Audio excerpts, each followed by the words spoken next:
আমরা তো সবাই তো কাজে কর্মে ব্যস্ত থাকি, তো আমাদের পার্টির একজন সক্রিয় কার্যকর্তা এখানে ওপরে মেট্রো বাজারের ওপর একটা দোকান খুলেছিল, 2-1 দিন হয়েছে।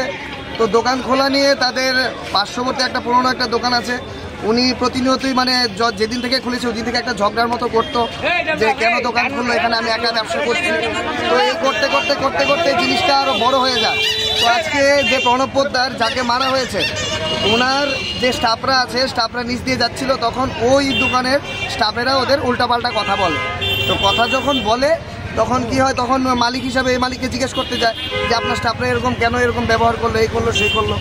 তো করার সাথে সাথে কি হয়, যে স্টাফগুলো ব্যবহারটা করেছিল বাজে ব্যবহার, তারা এসে একদম লাঠি ফাটি নিয়ে, আপনারা যদি মনে করেন যে গল্পটা আমি বানিয়ে বলছি, যাকে মেরেছে প্রণব পোদ্দারের চেহারাটা আপনারা দেখলে বুঝতে পারবেন, পুরো নাক টাক ফাটিয়ে রাখিনি।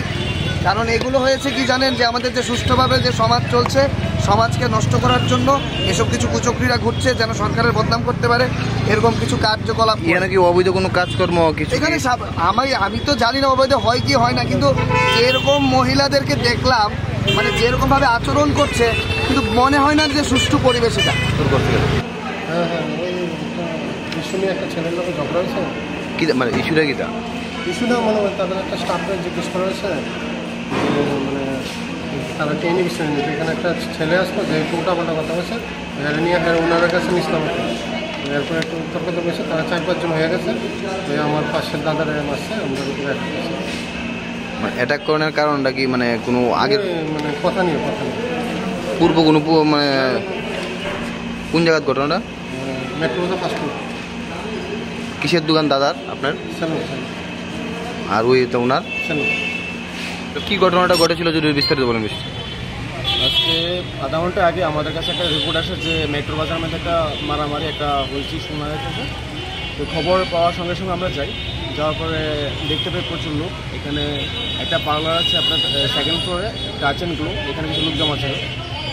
তারপর জানতে পারি যে টাচ অ্যান্ড গ্লো একটা স্টাফের সঙ্গে নিচে একটা ফার্স্ট ফ্লোরে একটা স্টাফ, এই পার্লার নতুন পার্লার ওপেন হয়েছে, এটার মালিক বিজয় পোদ্দারের সঙ্গে একটা তাদের পার্সোনাল কোনো ইস্যু নিয়ে একটা ঝগড়াঝাটি হয়েছে।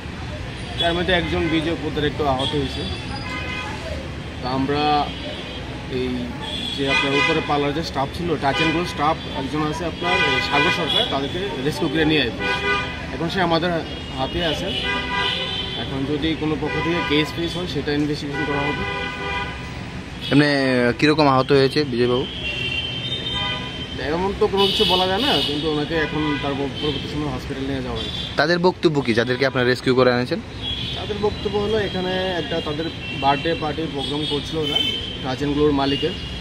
তো ওই সময়ে তারা কিছু ফুল ছড়িয়েছিল আপনার সিঁড়িতে, এগুলি নিয়ে একটা তাদের মধ্যে কথাবার্তা হয়। নিচের পার্লারের যে মালিক বিজয় পোদ্দারের সঙ্গে ওই স্টাফের একটা কথাবার্তা হয়, তারপরে তাদের মধ্যে হাতাহাতি হয়। এর মধ্যে বিজয় পোদ্দার একটু আহত হয়েছে, এতটুকু আমাদের কাছে ইনফরমেশন। বাকি তদন্ত করলে বা ইনভেস্টিগেশন হলে সেটা জানা যাবে। Thank you.